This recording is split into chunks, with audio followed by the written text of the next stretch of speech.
Hello friends, स्वागत है हमारे आज की इस वीडियो में। तो आज की इस वीडियो में हम क्लास 10 भारतीय भवन बुक केमिस्ट्री का चैप्टर नंबर 3 धातु एवं अधातु का लघु उत्तरीय प्रश्नों का आंसर करेंगे। इसके पिछले वाले वीडियो में हम कुल 10 लघु उत्तरीय प्रश्नों का आंसर किए थे। आज की इस वीडियो में हम आगे वाले प्रश्नों को देखेंगे। इससे पहले अगर आप हमारे चैनल पर नए हैं तो मेरे चैनल को सब्सक्राइब करके बेल आइकन को ऑल पर सेट कर ले, ताकि मैं जो कुछ भी वीडियो बनाता रहूं उसका नोटिफिकेशन आपके पास पहुंचता रहे। और मेरा वीडियो अच्छा लगे तो मेरे वीडियो को लाइक करें और अपने दोस्तों के पास अधिक से अधिक शेयर करें। तो चलिए वीडियो को स्टार्ट करते हैं। तो अब क्वेश्चन नंबर 10 के बाद अब क्वेश्चन नंबर 11 है कि CH4 और CO2 की इलेक्ट्रॉनिक संरचना लिखे। CH4 और CO2 की इलेक्ट्रॉनिक संरचना लिखना है। तो देखिए यहाँ पर CH4 का इलेक्ट्रॉनिक संरचना दिखाया गया है। CH4 में एक कार्बन और 4 हाइड्रोजन है। तो यहाँ पर देखिए एक कार्बन और 4 हाइड्रोजन है। अब हाइड्रोजन के पास एक इलेक्ट्रॉन होता है, तो चारों हाइड्रोजन के पास एक इलेक्ट्रॉन है। इस हाइड्रोजन का एक इलेक्ट्रॉन, इस हाइड्रोजन का एक इलेक्ट्रॉन, इस हाइड्रोजन का एक इलेक्ट्रॉन और इस हाइड्रोजन का एक इलेक्ट्रॉन। फिर है कार्बन। कार्बन कार्बन का जो परमाणु संख्या होता है वह 6 होता है और इसका इलेक्ट्रॉनिक विन्यास 2 और 4 होता है। यानी कार्बन के अंतिम कक्षा में कुल इलेक्ट्रॉन की संख्या 4 होती है। तो इसलिए कार्बन का एक इलेक्ट्रॉन, 2 इलेक्ट्रॉन, 3 इलेक्ट्रॉन और एक 4 इलेक्ट्रॉन है। अब देखिए यहाँ पर हाइड्रोजन के पास एक इलेक्ट्रॉन है और फिर ये हाइड्रोजन जो है वह कार्बन के एक इलेक्ट्रॉन को अपने से संजोग कर रहा है, यानी साझा बना रहा है। फिर ये हाइड्रोजन अपने एक इलेक्ट्रॉन को और फिर कार्बन के एक इलेक्ट्रॉन से साझा कर रहा है। फिर ये हाइड्रोजन कार्बन के एक इलेक्ट्रॉन से साझा कर रहा है और ये हाइड्रोजन भी कार्बन के एक इलेक्ट्रॉन से साझा कर रहा है। और कार्बन जो है वह हाइड्रोजन, चारों हाइड्रोजन के एक इलेक्ट्रॉनों को साझा कर रहा है। तो ये CH4 का इलेक्ट्रॉनिक संरचना है। इसे हम इस प्रकार भी दर्शा सकते हैं। देखिए एकल और हाइड्रोजन के बीच चारों तरफ एकल बंध लग रहा है, यानी एक एक इलेक्ट्रॉन साझा कर रहे हैं, इसलिए एकल बंध यानी एकल सहसंयोजक बंधन बन रहा है। इसके पिछले वाले प्रश्न में हमने एकल सहसंयोजक बंधन, द्विक सहसंयोजक बंधन और त्रिक सहसंयोजक बंधन के बारे में समझा था। इसलिए कार्बन के चारों तरफ एकल बंध यानी एक एक बॉन्ड बनाया गया है। अब देखिए CO2 का इलेक्ट्रॉनिक विन्यास किस प्रकार है। तो CO2 में कार्बन 1 है और O2 यानी ऑक्सीजन 2 है। तो यहाँ पर देखिए कार्बन 1 है और कार्बन के अंतिम कक्षा में कुल 4 इलेक्ट्रॉन होते हैं। तो कार्बन के 1 इलेक्ट्रॉन, 2 इलेक्ट्रॉन और 3 इलेक्ट्रॉन और 4 इलेक्ट्रॉन कार्बन के हो गए। ऑक्सीजन जो है उसका परमाणु संख्या 8 होता है और इसका इलेक्ट्रॉनिक विन्यास 2 और 6 होता है, यानी इसका अंतिम कक्षा में कुल 6 इलेक्ट्रॉन होते हैं।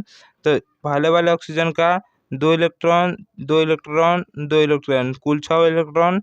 फिर दूसरे वाले ऑक्सीजन का 2 इलेक्ट्रॉन, 2 इलेक्ट्रॉन और 2 इलेक्ट्रॉन, यानी 6 इलेक्ट्रॉन। अब देखिए ऑक्सीजन ऑक्सीजन को अंतिम कक्षा में ऑक्सीजन के अंतिम कक्षा में कुल 6 इलेक्ट्रॉन होते हैं और इसे अपने अष्टक पूर्ण करने के लिए 2 और इलेक्ट्रॉनों की आवश्यकता होती है। इसलिए ऑक्सीजन जो है यह कार्बन के 2 इलेक्ट्रॉन से साझा कर रहा है, यानी यहाँ पर 2 इलेक्ट्रॉनों का साझा हो रहा है। यहाँ पर देखिए कार्बन के 2 इलेक्ट्रॉन को पहला वाला ऑक्सीजन साझा कर रहा है, फिर दूसरा वाला ऑक्सीजन जो है कार्बन के 2 इलेक्ट्रॉनों को लेकर साझा कर रहा है, यानी यहाँ पर द्विक सहसंयोजक बंधन बन रहा है।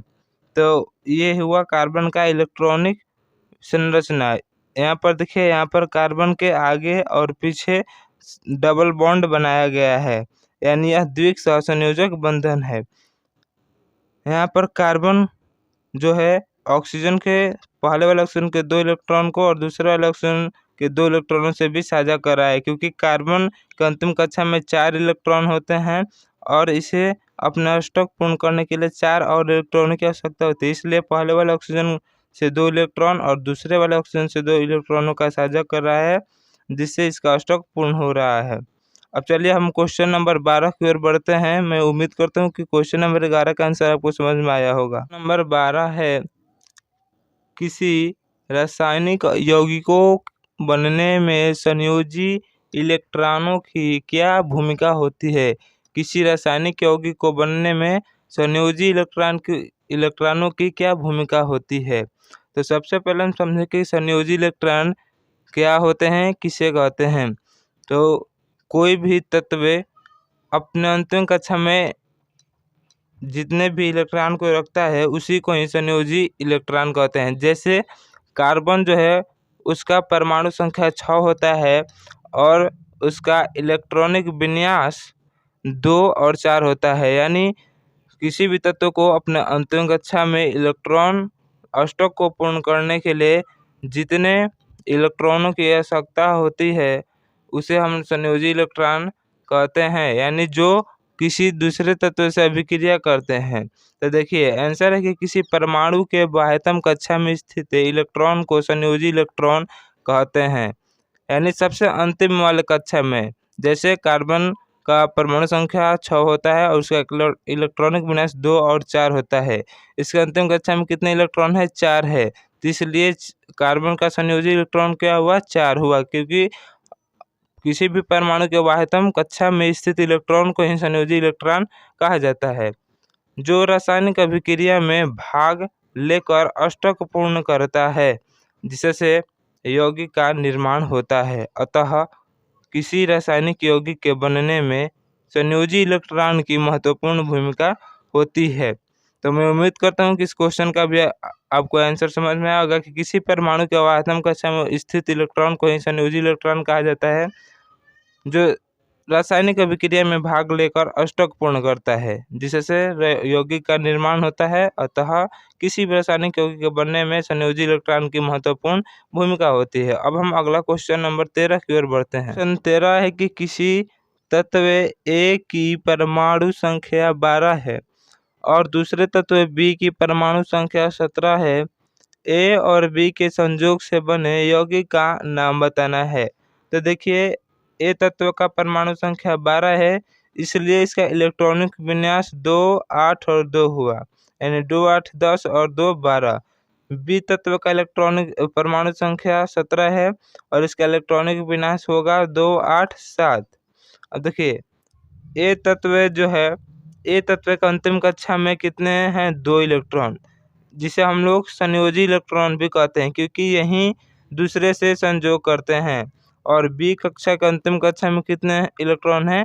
7 इलेक्ट्रॉन। बी को अपने अंतिम कक्षा में 8 इलेक्ट्रॉन को पूरा करने के लिए क्या करना होगा कि ए से 1 इलेक्ट्रॉन को लेना होगा, तभी बी का अष्टक पूर्ण हो जाएगा। क्योंकि इसका अंतिम कक्षा में 7 है, इसे अष्टक पूर्ण करने के लिए एक और इलेक्ट्रॉन की आवश्यकता होगी, इसलिए यह ए से 1 इलेक्ट्रॉन लेगा, जिस कारण इसका अष्टक पूर्ण हो जाएगा। ये तत्व बी को अपना 1 इलेक्ट्रॉन को त्याग कर रहा है, तो यहाँ पर यौगिक Ab2 बन रहा है और यही इसका आंसर है। तो चलिए अब हम अगला क्वेश्चन नंबर 14 की ओर बढ़ते हैं। 14 नंबर का पहला ए नंबर क्वेश्चन है कि अमोनिया के अणु में कुल कितने सहसंयोजक बंधन होते हैं? तो देखिए अमोनिया का सूत्र होता है NH3, जिसमें 1 नाइट्रोजन होता है और 3 हाइड्रोजन होता है।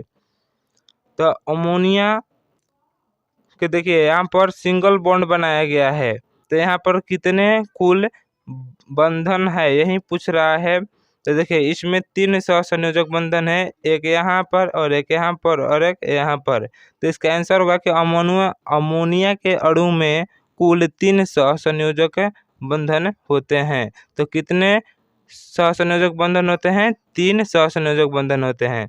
दूसरा क्वेश्चन है बी नंबर, सोडियम अणु कहना क्या सही है?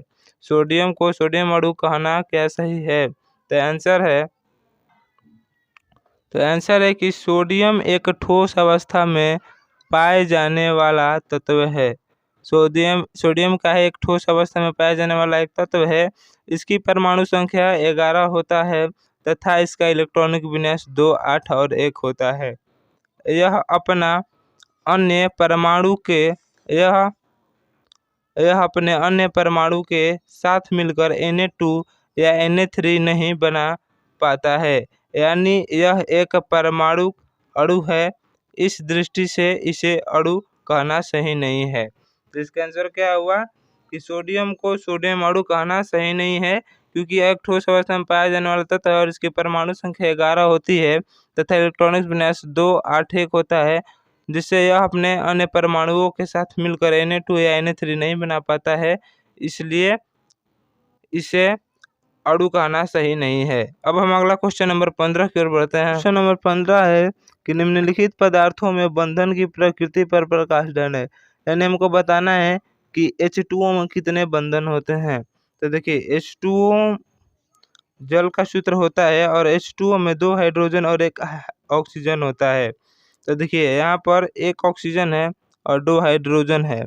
हाइड्रोजन के पास सिर्फ 1 इलेक्ट्रॉन होता है, इसलिए पहले वाले हाइड्रोजन के पास 1 इलेक्ट्रॉन है और इस दूसरे वाले हाइड्रोजन के पास 1 इलेक्ट्रॉन है। ऑक्सीजन की परमाणु संख्या 8 होती है और इसका अंतिम कक्षा में 6 इलेक्ट्रॉन होते हैं। देखें 1 2 3 4 5 और 6। तो ऑक्सीजन का अंतिम कक्षा में 6 इलेक्ट्रॉन होते हैं, जिसे अष्टक पूर्ण करने के लिए 2 और इलेक्ट्रॉन की आवश्यकता होती है। तो यहाँ पर देखिए ऑक्सीजन क्या करता है कि पहले वाले हाइड्रोजन के 1 इलेक्ट्रॉन के साथ साझा करता है और फिर दूसरे वाले 1 इलेक्ट्रॉन के साथ साझा करता है, जिससे इसके पास 2 और इलेक्ट्रॉन की पूर्ति हो जाती है और इसका अष्टक पूर्ण हो जाता है। और हाइड्रोजन जो होता है वह ऑक्सीजन के 1 इलेक्ट्रॉनों से साझा कर लेता है, जिससे ऑक्सीजन का अष्टक पूर्ण हो जाता है। तो इसमें एक इलेक्ट्रॉनों का साझा हो रहा है। देखिए पहले वाले हाइड्रोजन के 1 इलेक्ट्रॉन के साथ साझा हो रहा है, फिर दूसरे वाले हाइड्रोजन के 1 इलेक्ट्रॉन से साझा हो रहा है। तो यहाँ पर एक इलेक्ट्रॉनों का साझा हो रहा है, जिस कारण इसमें एकल सहसंयोजक बंधन है। कौन सा बंधन है? एकल सहसंयोजक बंधन है। फिर देखिए दूसरा है N2 यानी नाइट्रोजन। तो यहाँ पर N2 में 2 नाइट्रोजन है, 1 नाइट्रोजन और 2 नाइट्रोजन। नाइट्रोजन 7 नंबर परमाणु संख्या होता है और इसका इलेक्ट्रॉनिक विन्यास 2 और 5 होता है, जिस कारण इसका अंतिम कक्षा में 5 इलेक्ट्रॉन होते हैं। देखिए 1 2 3 4 और 5। इसके बाद भी 1 2 3 4 और 5, यानी नाइट्रोजन के अंतिम कक्षा में 5 इलेक्ट्रॉन होते हैं, जिसे अपना अष्टक पूर्ण करने के लिए 3 और इलेक्ट्रॉनों की आवश्यकता होती है। इसलिए जब 2 नाइट्रोजन अभिक्रिया करते हैं तो अपने 3 इलेक्ट्रॉनों का साझा करते हैं, जिस प्रकार इनका अष्टक पूर्ण हो जाता है। इसलिए इसमें त्रिक सहसंयोजक बंधन है, क्योंकि यहाँ पर 3 इलेक्ट्रॉनों का साझा हो रहा है। 1 इलेक्ट्रॉन, 2 इलेक्ट्रॉन और 3 इलेक्ट्रॉन। 3 इलेक्ट्रॉनों का साझा होने के कारण इसमें त्रिक सहसंयोजक बंधन पाया जाता है। अब अगला है 3 नंबर मैग्नीशियम ऑक्साइड यानी MgO। MgO में 1 मैग्नीशियम और 1 ऑक्सीजन होता है। मैग्नीशियम का जो परमाणु संख्या होता है वह 12 होता है, जिस कारण इसका अंतिम कक्षा में 2 इलेक्ट्रॉन होता है और ऑक्सीजन के पास अंतिम कक्षा में 6 इलेक्ट्रॉन होता है। तो देखिए मैग्नीशियम और ऑक्सीजन के बीच ऑक्सीजन के अंतिम कक्षा में 6 इलेक्ट्रॉन होने के कारण अपने अष्टक को पूर्ण करना चाहता है। तो इसे अपने अष्टक को पूर्ण करने के लिए 2 और इलेक्ट्रॉनों की आवश्यकता होगी और मैग्नीशियम के अंतिम कक्षा में 2 इलेक्ट्रॉन होता है। तो कोई भी तत्व अपने अंतिम कक्षा के 3 इलेक्ट्रॉन को दूसरे तत्व को त्याग कर सकता है। इसलिए मैग्नीशियम जो है वह अपने 2 इलेक्ट्रॉनों को जब ऑक्सीजन को त्यागेगा तो ऑक्सीजन का अष्टक पूर्ण हो जाएगा, क्योंकि ऑक्सीजन का अंतिम कक्षा में 6 इलेक्ट्रॉन होते हैं। तो जिस कारण मैग्नीशियम के ऊपर 2 प्लस बन जाएगा और ऑक्सीजन के ऊपर 2 माइनस लग जाएगा, क्योंकि 2 इलेक्ट्रॉनों को ऑक्सीजन ग्रहण कर रहा है। तो जो ग्रहण करता है उसके ऊपर माइनस और जो त्याग करता है उसके ऊपर प्लस दिया जाता है। तो यहाँ पर देखिए यहाँ पर इलेक्ट्रॉनों का साझा नहीं हो रहा है, बल्कि इलेक्ट्रॉनों का आदान प्रदान हो रहा है, जिस कारण इन्हें हम आयनिक बंधन कहते हैं। तो जहाँ इलेक्ट्रॉनों का आदान प्रदान होकर यौगिक बनता है तो उसे हम लोग आयनिक बंधन कहते हैं। तो यह एक आयनिक बंधन है। 5वां है कैल्शियम क्लोराइड यानी CaCl2। इसमें कैल्शियम 1 और क्लोरीन 2 है। तो देखिए कैल्शियम का परमाणु संख्या 20 होता है, जिस कारण इसके अंतिम कक्षा में 2 इलेक्ट्रॉन होते हैं और क्लोरीन का अंतिम कक्षा में 7 इलेक्ट्रॉन होते हैं, क्योंकि इसका परमाणु संख्या 17 होता है। अब देखिए क्लोरीन यहाँ पर 2 है, पहला वाला क्लोरीन और ये दूसरा क्लोरीन, ये क्लोरीन है। तो देखिए क्लोरीन का अंतिम कक्षा में 7 इलेक्ट्रॉन होते हैं और क्लोरीन को अष्टक पूर्ण करने के लिए एक और इलेक्ट्रॉन की आवश्यकता होगी क्योंकि इसके पास 7 इलेक्ट्रॉन होता है। तो देखिए कैल्शियम के पास 2 इलेक्ट्रॉन है, जिस कारण यह पहले वाले क्लोरीन को एक एक देगा इलेक्ट्रॉन और फिर दूसरे वाले क्लोरीन को एक इलेक्ट्रॉन को देगा, जिस कारण इन दोनों क्लोरीन का अष्टक पूर्ण हो जाएगा। तो इसलिए कैल्शियम जब 2 इलेक्ट्रॉन का त्याग कर रहा है, इसलिए यहाँ पर कैल्शियम के ऊपर 2 प्लस और क्लोरीन 2 इलेक्ट्रॉन को ग्रहण कर रहा है, इसलिए कैल्शियम के ऊपर 1 माइनस और यहाँ पर 2 लिख दिया गया है, जिस कारण 2 माइनस हो जाता है। तो यहाँ भी इलेक्ट्रॉनों का आदान प्रदान हो रहा है, जिस कारण यह एक आयनिक बंधन है। जिस प्रकार यह एक आयनिक बंधन है। अब हम अगला क्वेश्चन नंबर की ओर बढ़ते हैं। अब अगला क्वेश्चन नंबर 16 है कि तत्व W, X, Y और Z की परमाणु संख्याएं क्रमशः 7, 9, 10 और 11 है। तत्वों के निम्नांकित युग्मों से बने यौगिक का सूत्र लिखे और उनमें विद्यमान बंधन की प्रकृति बताना है। यानी सूत्र लिखना है और उसमें कौन सा बंधन पाया जाता है उसको बताना है। तो W की परमाणु संख्या 7 और इसका इलेक्ट्रॉनिक विन्यास 2, 5। X का परमाणु संख्या 9 और इसका इलेक्ट्रॉनिक विन्यास 2, 7। Y का परमाणु संख्या 10 और इसका इलेक्ट्रॉनिक विन्यास 2, 8 और Z का परमाणु संख्या 11 और इसका इलेक्ट्रॉनिक विन्यास 2, 8 और 1। अब देखिए, अब इनका हम देखते हैं सूत्र और कौन सा बंधन पाया गया है। तो देखिए क्वेश्चन नंबर 16 का पहला क्वेश्चन है कि W और X के बीच जब कौन सा बंधन बनता है और कौन सा यौगिक के सूत्र का निर्माण होता है। तो देखिए W का इलेक्ट्रॉनिक विन्यास 2 और 5 है और X का इलेक्ट्रॉनिक विन्यास 2 और 7 है। तो यहाँ पर देखिए W के पास अंतिम कक्षा में 5 इलेक्ट्रॉन है और X के पास अंतिम कक्षा में 7 इलेक्ट्रॉन है। तो यहाँ पर X वाले को अंतिम कक्षा में अष्टक पूर्ण करने के लिए 1 इलेक्ट्रॉन की आवश्यकता होगी और W को अपना अंतिम कक्षा में अष्टक पूर्ण करने के लिए 3 इलेक्ट्रॉन की आवश्यकता होगी। तो यहाँ पर देखिए W जो है वह X के एक इलेक्ट्रॉनों को, तीनों X में एक इलेक्ट्रॉनों को साझा कर रहा है। एक इलेक्ट्रॉन इस X का, एक इलेक्ट्रॉन इस X का और एक इलेक्ट्रॉन इस X का, तीनों X के एक इलेक्ट्रॉन को साझा कर रहा है, जिस प्रकार W के पास अष्टक पूर्ण हो रहा है। और X के पास 7 इलेक्ट्रॉन है अंतिम कक्षा में, इसलिए W से भी बॉन्डिंग बना रहे हैं, साझा कर रहे हैं एक इलेक्ट्रॉनों को, जिस प्रकार इनका भी अष्टक पूर्ण हो रहा है। तो यहाँ पर देखिए, यहाँ पर एक इलेक्ट्रॉनों का साझा हो रहा है, इसलिए यहाँ पर एकल सहसंयोजक बंधन है और इससे WX3 सूत्र का निर्माण हो रहा है यौगिक का, जिसका सूत्र WX3 है। अब हम दूसरा देखते हैं।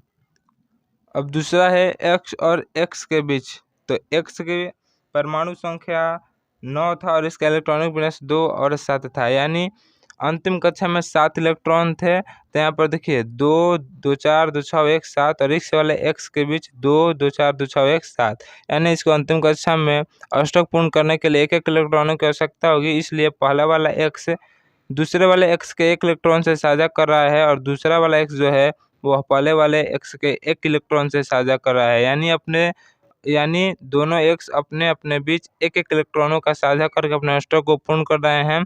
जिस प्रकार यहाँ पर भी एकल सहसंयोजक बंधन है और इसका सूत्र X2 है। क्या है? X2। अब चलिए तीसरा नंबर है कि W और Z के बीच। तो W का परमाणु संख्या 7 है, जिस कारण इसका इलेक्ट्रॉनिक विन्यास 2 और 5 है। इसका अंतिम कक्षा में W के 5 इलेक्ट्रॉन है, यानी इसको अष्टक पूर्ण करने के लिए 3 और इलेक्ट्रॉन की आवश्यकता होगी। और Z का जो परमाणु संख्या 11 है, यानी इसका इलेक्ट्रॉनिक विन्यास 2, 8, 1 है और इसके अंतिम कक्षा में 1 इलेक्ट्रॉन है। तो देखिए W को अष्टक पूर्ण करने के लिए 3 इलेक्ट्रॉन की आवश्यकता है और Z के पास सिर्फ 1 इलेक्ट्रॉन है। तो देखिए Z क्या करेगा, तो जेड जो है वह अपने एक एक इलेक्ट्रॉनों का त्याग कर देगा। 3 जेड मिलकर अपने एक एक इलेक्ट्रॉन डब्लू को देंगे, फिर दूसरा जेड भी अपने एक इलेक्ट्रॉन डब्लू को देगा और तीसरा जेड भी अपना एक इलेक्ट्रॉन डब्लू को देगा, जिस कारण डब्लू की अंतिम कक्षा में 5 इलेक्ट्रॉन से 8 इलेक्ट्रॉन हो जाएंगे और इसका अष्टक पूर्ण हो जाएगा। और जेड का भी अष्टक पूर्ण हो जाएगा, क्योंकि इसके अंतिम कक्षा में एक परमाणु थे, अपने एक परमाणु को त्याग करके इसके अंतिम कक्षा में 8 इलेक्ट्रॉन हो जाएंगे। क्योंकि इसका इलेक्ट्रॉनिक विन्यास 2 8 1 होता है, तो ये एक इलेक्ट्रॉन को त्याग करेंगे तो इनका अंतिम कक्षा दूसरा वाला कक्षा बन जाएगा, जिस कारण इसका अंतिम कक्षा में 8 इलेक्ट्रॉन हो जाएंगे। तो यहाँ पर इलेक्ट्रॉन का साझा नहीं बल्कि इलेक्ट्रॉनों का आदान प्रदान हो रहा है, जिस कारण यहाँ पर आयनिक बंधन है। कौन सा बंधन है? यह एक आयनिक बंधन है और यहाँ पर Z3W यौगिक बन रहा है और इसका सूत्र Z3W है। चौथा है Y और Z के बीच। तो देखिए Y के अंतिम कक्षा में 7 इलेक्ट्रॉन है, 2 2 4 2 6 और 1 7। यहाँ पर 2 बनाया गया है। Y का अंतिम कक्षा में कुल 8 इलेक्ट्रॉन है, क्योंकि इसका परमाणु संख्या 10 है, तो Y का अंतिम कक्षा में 8 इलेक्ट्रॉन है और Z का अंतिम कक्षा में 1 इलेक्ट्रॉन है। यानी इन दोनों के बीच अभिक्रिया ही नहीं होगा, क्योंकि Y का अष्टक पूर्ण है, इसलिए यहाँ पर अभिक्रिया नहीं होगा। क्योंकि जिस तत्व का अष्टक पूर्ण होता है वह किसी भी अन्य दूसरे तत्व से अभिक्रिया नहीं करता है। 17 है कि X और Y तत्वों के इलेक्ट्रॉनिक विन्यास निम्नलिखित है। तो X का इलेक्ट्रॉनिक विन्यास 2 और 6 है, Y का इलेक्ट्रॉनिक विन्यास 2 8 8 2 है। X का अंतिम कक्षा में 6 इलेक्ट्रॉन है और Y का अंतिम कक्षा में 2 इलेक्ट्रॉन है। X को अपने अंतिम कक्षा में 8 इलेक्ट्रॉन पूरा करने के लिए 2 इलेक्ट्रॉनों की आवश्यकता है, इसलिए X तत्व जो होगा वह Y तत्व से 2 इलेक्ट्रॉनों को ग्रहण करेगा, जिस कारण X का अष्टक पूर्ण हो जाएगा और Y जब अपने 2 इलेक्ट्रॉन का त्याग करेगा तो इसका भी अष्टक पूर्ण हो जाएगा। तो देखिए यहाँ पर इलेक्ट्रॉनों का आदान प्रदान हो रहा है, जिस कारण यहाँ पर आयनिक बंधन बनेगा और यहाँ पर Y पर 2 प्लस होगा, क्योंकि Y अपने 2 इलेक्ट्रॉनों को त्याग कर रहा है, इसलिए Y पर प्लस, और X 2 इलेक्ट्रॉनों को ग्रहण कर रहा है, इसलिए X पर 2 माइनस। 18 नंबर को देखते हैं। तो एक धातु A परमाणु संख्या 19 क्लोरीन के साथ अभिक्रिया कर एक सफ़ेद ठोस क्लोराइड बनाता है। चित्र की सहायता से A का अभिक्रिया के पूर्व और पश्चात इलेक्ट्रॉनिक विन्यास दिखाए। बोल रहा है 18 नंबर क्वेश्चन के एक धातु A है जिसका परमाणु संख्या 19 है और क्लोरीन के साथ अभिक्रिया कर एक सफ़ेद ठोस क्लोराइड बनाता है। चित्र की सहायता से A का अभिक्रिया के पूर्व और पश्चात इलेक्ट्रॉनिक विन्यास दिखाना है। तो आंसर है कि एक धातु A क्लोरीन के साथ अभिक्रिया करके एक सफ़ेद क्लोराइड बनाता है। चूँकि क्लोरीन के पास अंतिम कक्षा में 7 इलेक्ट्रॉन होता है, अतः यह अष्टक पूरा करने के लिए एक इलेक्ट्रॉन A धातु से प्राप्त कर रहा है। तो एक धातु एक क्लोरीन के साथ क्या कर रहा है? अभिक्रिया करके सफ़ेद क्लोराइड बनाता है। चूँकि क्लोरीन के पास अंतिम कक्षा में 7 इलेक्ट्रॉन होता है, जिस कारण वो अपना अष्टक को पूरा करने के लिए A धातु से एक इलेक्ट्रॉन को प्राप्त कर रहा है, एक इलेक्ट्रॉन प्राप्त कर रहा है, जिससे यह सिद्ध होता है कि A के पास अंतिम कक्षा में अष्टक से एक इलेक्ट्रॉन अधिक है। तो यहाँ पर देखिए A एक इलेक्ट्रॉन को ग्रहण कर रहा है, ब्लॉक A जो है वह क्लोरीन को अपना एक इलेक्ट्रॉन दे रहा है, जिस कारण क्लोरीन अपना अष्टक पूर्ण कर लेगा। तो यहाँ पर इलेक्ट्रॉन का आदान प्रदान हो रहा है। तो अभिक्रिया के पूर्व A का इलेक्ट्रॉनिक विन्यास जो होगा वह 2 8 8 1 होगा, जिस कारण यह अपने एक इलेक्ट्रॉन को क्लोरीन को दे रहा है अष्टक पूर्ण करने के लिए। और क्लोरीन का इलेक्ट्रॉनिक विन्यास 2 8 7 होगा अभिक्रिया के पूर्व। अब अभिक्रिया के पश्चात तत्व A का इलेक्ट्रॉनिक विन्यास जो होगा 2 8 8 होगा, क्योंकि अभिक्रिया के पहले अपने एक इलेक्ट्रॉन को त्याग क्लोरीन को कर दिया, इसलिए अब इसका इलेक्ट्रॉनिक विन्यास 2 8 8 है। क्लोरीन का इलेक्ट्रॉनिक विन्यास जो है वह 2 8 8 है, क्योंकि अभिक्रिया के पूर्व इसके पास 7 इलेक्ट्रॉन था और अभिक्रिया के पश्चात A तत्व से एक इलेक्ट्रॉन लेने से इसका भी अष्टक पूर्ण हो गया, इसलिए यहाँ पर भी 2 8 8 हो गया। तो मैं उम्मीद करता हूँ कि इस क्वेश्चन का आंसर समझ में आया होगा। और अगर मेरा वीडियो अच्छा लगे तो मेरे वीडियो को लाइक करें, अपने दोस्तों के पास अधिक से अधिक शेयर करें। और आप हमारे चैनल पर नए हैं तो मेरे चैनल को सब्सक्राइब करके बेल आइकन कॉल पर सेट कर ले। अब हम अगला क्वेश्चन 19 नंबर को देखते हैं। और 19 है कि एक परमाणु ए दूसरे परमाणु बी को इलेक्ट्रॉन प्रदान कर एक यौगिक बनाता है, तो ए की संयोजकता और बी की अंतिम कक्षा में इलेक्ट्रॉनों की संख्या बताएं। तो देखिए ए जो है एक परमाणु ए दूसरे परमाणु को 2 इलेक्ट्रॉन त्याग कर रहा है यानी प्रदान कर रहा है और एक यौगिक बनाता है। तो देखिए यहाँ पर ए जो परमाणु है वह दूसरे परमाणु बी को अपना 2 इलेक्ट्रॉन को प्रदान कर रहा है, जिस कारण ए पर 2 धनायन और बी पर 2 ऋणायन हुआ और यौगिक ए बी बना रहा है। तब ए परमाणु बी को 2 इलेक्ट्रॉन प्रदान करता है। इससे यह पता चलता है कि ए के अंतिम कक्षा में 2 इलेक्ट्रॉन है। ए के अंतिम कक्षा में कितने इलेक्ट्रॉन है? 2। अतः ए की संयोजकता 2 होगी। क्योंकि संयोजकता किसे कहते हैं? तो किसी भी तत्व को अपने अंतिम कक्षा में या किसी भी परमाणु को अपने अंतिम कक्षा में अष्टक पूर्ण करने के लिए जितने इलेक्ट्रॉनों को त्याग करना पड़ता है या ग्रहण करना पड़ता है उसे ही हम लोग संयोजकता कहते हैं। तो यहाँ पर ए जो है अपने 2 इलेक्ट्रॉनों को त्याग कर रहा है, इसलिए इसकी संयोजकता 2 है तथा बी 2 इलेक्ट्रॉन को ग्रहण कर अष्टक पूरा कर रहा है। अतः इसका अंतिम कक्षा में 6 इलेक्ट्रॉन हो गए। तभी तो ये अपने अष्टक पूर्ण करने के लिए 2 इलेक्ट्रॉन ए परमाणु से प्राप्त कर रहा है। तो क्वेश्चन में यही पूछा था कि ए परमाणु जो है वह बी परमाणु को अपना 2 इलेक्ट्रॉन प्रदान कर एक यौगिक बनाता है। तो ए की संयोजकता और बी की अंतिम में इलेक्ट्रॉनों की संख्या बताना था। तो ए की संयोजकता तो 2 हुआ और बी के अंतिम कक्षा में कितने इलेक्ट्रॉन थे? 6 इलेक्ट्रॉन थे। तो मैं उम्मीद करता हूँ कि इस क्वेश्चन का आंसर आपको समझ में आया होगा। अब हम क्वेश्चन नंबर 20 को देखते हैं। क्वेश्चन नंबर 20 है हाइड्रोजन अणु यानी H2 के बनने में दोनों H परमाणु अष्टक प्राप्त नहीं करते, फिर भी हाइड्रोजन का अणु काफी अस्थायी होता है, क्यों? आंसर है हाइड्रोजन यानी H2। तो देखिए हाइड्रोजन के पास 1 इलेक्ट्रॉन होता है, जिस कारण जब 2 हाइड्रोजन आपस में अभिक्रिया करते हैं तो अपने एक इलेक्ट्रॉनों को साझा करके H2 बनाते हैं यानी दोनों H के बीच सिंगल बॉन्ड एक एकल सहसंयोजक बंधन बनता है। इस H2 के बनने में दोनों हाइड्रोजन परमाणु अपने नज़दीकी निष्क्रिय गैस हीलियम की भांति रचना बनाते हैं। किसके भांति? अपने नज़दीकी निष्क्रिय गैस हीलियम की भांति रचना बनाते हैं।